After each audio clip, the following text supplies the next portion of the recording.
It's 1964, you've just settled into the couch, the black and white TV hums to life, and suddenly a catchy little tune about a shipwrecked crew grabs your attention. Little do you know, you're about to meet 7 characters who will become icons of television history. Yep, we're talking about Gilligan's Island. Now, before we dive into this treasure chest of secrets, here's a quick order from your skipper. That's me today. If you love discovering hidden stories from classic shows, make sure to smash that like button and subscribe. Trust me, you don't want to miss the amazing surprises we've got lined up, not just today, but in every episode we release. Here are 20 jaw-dropping facts you've probably never heard. Let's saddle up. Number 1. Picture this. Before the world ever met Bob Denver as the bumbling Gilligan, the show's original pilot episode looked very different. In that unaired version, 2 of the most famous castaways weren't even played by the same actors. The Professor and Ginger, 2 characters fans came to love, were portrayed by completely different people. And here's the kicker. Ginger wasn't the glamorous Hollywood movie star we remember. Nope, she was originally written as a secretary, more of a quiet background figure than the dazzling redhead we know. Why the change? Test audiences weren't buying it. The chemistry felt off, and the network wanted star power. So in came Tina Louise with her Hollywood sparkle, and a new professor with sharper intellect and screen presence. Those 2 switches changed everything. Imagine Gilligan's Island without the sultry Ginger Grant or the brainy Roy Hinckley. It might never have become the cult classic it is today. A single casting decision literally rewrote TV history. Number 2. You know that theme song? You're probably humming it right now. But what if it had started with, "Just sit right back and you'll hear a tale of Gilligan's Travels"? Yep, the show was almost titled Gilligan's Travels, a cheeky nod to Jonathan Swift's Gulliver's Travels. It made sense on paper, the idea of a quirky journey full of misadventures. But there was a problem. Gilligan and the crew weren't really traveling anywhere. They were stuck in one spot. The comedy came from the ridiculous ways they tried and failed to escape. So the creators ditched the literary title and went with Gilligan's Island. Simple, catchy, and perfect. Can you imagine the theme song working with any other name? Neither can I. Number 3. This one will mess with your head. Most fans assume Gilligan is his first name, but according to the show's creator, Sherwood Schwartz, our clumsy first mate's full name was actually Willie Gilligan. Here's the weird part. Not once. Not once.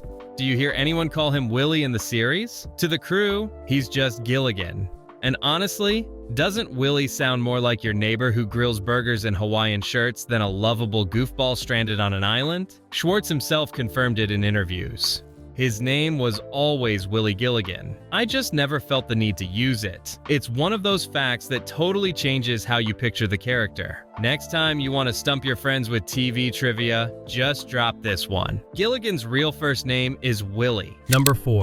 That unforgettable theme song almost caused a mutiny. In the early episodes, the lyrics went like this: the millionaire and his wife, the movie star, and the rest. Yep, the professor and Mary Ann got lumped into the rest, like extras at a party. Fans weren't having it. They wrote letters asking why 2 main characters didn't get their names sung in the intro. And here's where it gets heartwarming. The producers actually listened. By season 2, the lyrics proudly included the professor and Mary Ann, and TV history was fixed forever. Funny thing, most fans today only remember the updated version. But those early episodes, they left a sting for diehards who felt the characters deserved better. Number 5.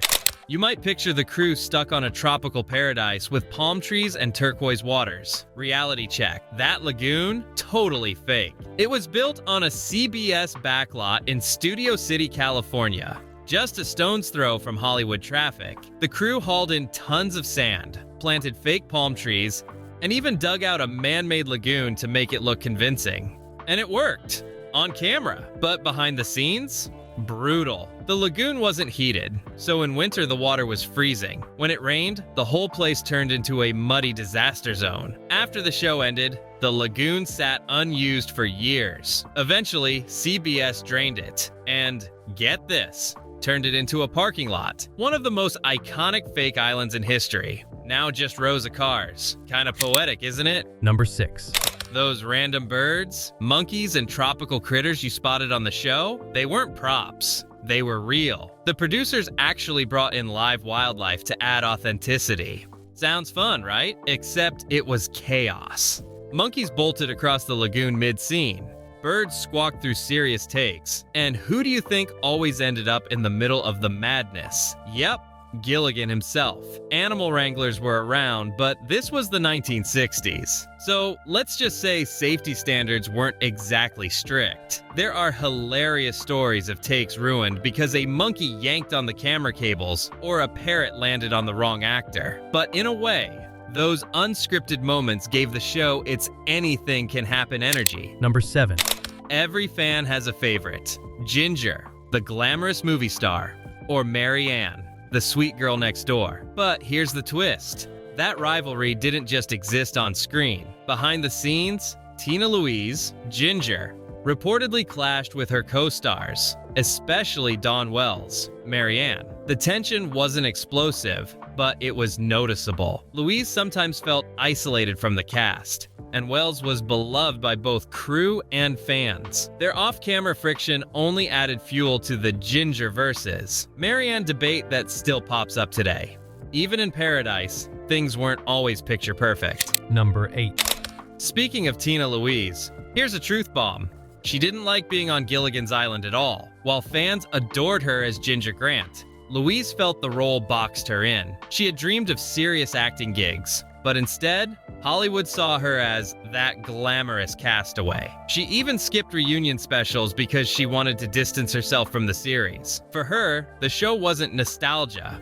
It was a career dead end. Meanwhile, fans still couldn't get enough of Ginger. Funny how one person's frustration became another's pop culture treasure. Number 9. When people think of Bob Denver, they picture Gilligan. Clumsy, funny, and lovable. But off-screen, he was a total class act. When he discovered that the professor and Mary Ann weren't included in the theme song lyrics, he refused to record it unless they were added. He knew the show wasn't just about Gilligan or the skipper. It was about the whole crew. Producers listened, and thanks to Denver's stand, every castaway got the recognition they deserved. Beyond that, Bob was known for pushing for fair treatment, better pay, and more screen time for his fellow actors. In a business often fueled by ego, Bob was the glue that kept the cast united. Number 10. Here's a fact that might sting. Despite the show's wild popularity and decades of reruns, the cast didn't get any residual payments. That means every time Gilligan's Island aired again, on TV, in syndication, or in rerun marathons, the actors didn't earn a dime. They only got paid during the original run. Back in the 1960s, this was common practice. But looking back, it feels unfair. The show made studios millions over the years, yet the cast missed out. Some actors even struggled financially later in life, while their characters lived on as icons. It's a reminder that fame doesn't always equal fortune. Number 11.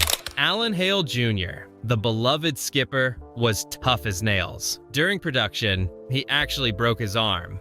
But instead of halting the show, he kept filming, without telling anyone. The crew had to use clever camera angles and props to hide the injury, but Hale powered through the pain, determined not to slow things down. It's wild to imagine the skipper delivering his usual booming energy and wrestling with Gilligan while secretly dealing with a broken arm. Talk about dedication. Number 12.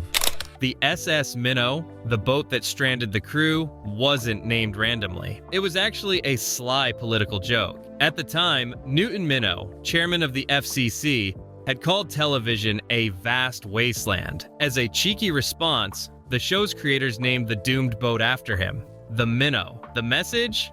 Maybe TV isn't high art, but it's fun. And this wasteland would end up producing one of the most enduring sitcoms in history. Number 13. The professor's wild inventions, like that famous coconut radio, always seemed ridiculous. But here's the cool part. Some of them were loosely based on real science. Radios in their simplest form only need conductors, circuits, and a power source. Early inventors often used everyday objects to experiment. Of course, a fully functioning coconut radio is a stretch, but the concept of making survival gadgets from nature wasn't totally far-fetched. That mix of science and imagination made the professor's character both believable and hilarious. Number 14. Before the show even aired, a TV guide listing nearly printed the title as Gilligan's Island. One tiny typo. But think about it. If people got used to calling it Gilligan's, the show might not have stuck the way it did. Luckily, someone caught the mistake before it spread. It's a small what if, but it shows how fragile branding can be. One slip, and TV history might look very different. Number 15. The original pilot, filmed in 1963, didn't actually air until 1992, almost 30 years later. Why the delay? After filming, the network decided to rework the cast and tone before the official premiere.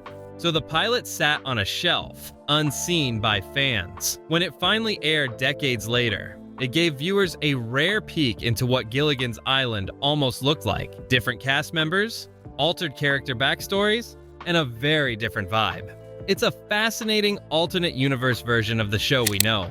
Number 16. In 1965, a brush fire broke out near the backlot where the lagoon set was built. Made from wood, foliage, and other flammable materials, the set could have gone up in flames in minutes. Had firefighters not acted quickly, the entire island might have burned down, possibly ending production altogether. Thankfully, the fire was contained, but it was a close call. Imagine if the castaways' island had been lost to a very real blaze. Number 17. The shipwreck didn't end with the original series. In the late 70s and early 80s, the cast reunited for several TV movies, including Rescue from Gilligan's Island, 1978, and the unforgettable crossover The Harlem Globetrotters on Gilligan's Island, 1981. The reunion films were cheesy, yes, but they gave fans closure and fresh laughs. Seeing the crew older but still stuck in wild situations was like revisiting old friends. They weren't masterpieces, but they kept the spirit of Gilligan's Island alive for a new generation. Number 18. Here's some classic TV politics for you. Gilligan's Island had decent ratings, but CBS decided to cancel it after just 3 seasons. Why? Because they wanted to keep their hit Western Gunsmoke on the air. The network literally sacrificed Gilligan and the gang so Marshall Dillon could keep riding into the sunset. Fans were crushed, but ironically, Gilligan's Island ended up outlasting Gunsmoke in pop culture relevance. Number 19. This might be the most unexpected fact of all. NASA astronaut Scott Kelly once said that Gilligan's Island inspired him as a kid. Watching the castaways survive in an unfamiliar, isolated place sparked his imagination about exploring remote worlds. That spark carried him all the way to spending a year aboard the International Space Station. Think about that. A goofy sitcom about a shipwreck helped inspire real-life space exploration. That's the power of storytelling. Number 20. While most of the cast embraced the fun of reunions and fan events, Tina Louise, Ginger, often declined. She wanted to distance herself from the role, feeling it overshadowed her career. While fans missed seeing her in later projects, it only added to the myth of Ginger as a larger-than-life figure who lived mostly in those original episodes. Sometimes holding back makes the legend even stronger. Bonus. When you first watch Gilligan's Island, it feels like nothing more than a lighthearted sitcom. A goofy first mate, a grumpy skipper, a movie star, a farm girl, a millionaire couple, and a brainy professor. Simple, right? But here's the twist. Beneath the coconuts and slapstick comedy lies a cultural phenomenon that shaped entertainment, education, and even psychology for decades. First, let's talk about pop culture. The show has been parodied everywhere. The Simpsons, Family Guy, ALF, and even big-budget films like Cast Away nod to the idea of the stranded crew. Writers, comedians, and filmmakers all borrow from the Gilligan's Island formula because it's universal. Throw a mismatched group of people together and watch humanity play out. Second, there's the psychological angle. Believe it or not, college professors use Gilligan's Island in classes about sociology and group dynamics. Each character represents an archetype: the leader, the fool, the beauty, the brain, the everyman. By stranding them on an island, the show becomes a mini experiment in human survival and cooperation. Who takes charge? Who causes trouble? Who provides hope? It's like a sitcom version of Lord of the Flies, but funny. Third, the show's music and merch live on. That theme song, instantly recognizable to millions, even if they've never seen a full episode. It's been played in commercials, quoted in late-night monologues, and hummed by astronauts on the International Space Station. And yes, there are still board games, toys, lunchboxes, and t-shirts being sold today. A show that ended in 1967 still makes money. That's legacy. And then there's the fan devotion.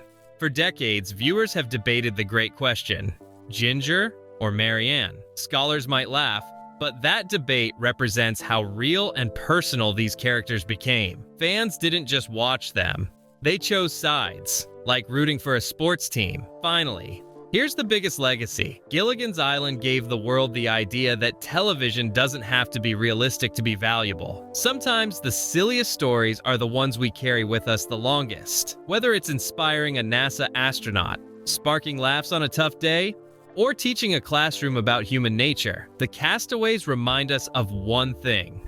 Even when you're lost, laughter is the ultimate survival tool. So when people dismiss Gilligan's Island as just goofy TV, remember this: those 7 stranded castaways built something far bigger than a coconut radio. They built a place in our collective memory that refuses to sink. And there you have it. 20 wild facts and a bonus secret about Gilligan's Island. From rivalries and rewrites to coconut science and space inspiration, this show proves that even the silliest premises can create lasting magic. If you enjoyed this trip down memory lane, do us a favor, hit that like button, subscribe, and ring the bell so you won't miss our next dive into TV's untold stories. Until next time, remember, sometimes the greatest adventures happen when you're stranded with the right crew.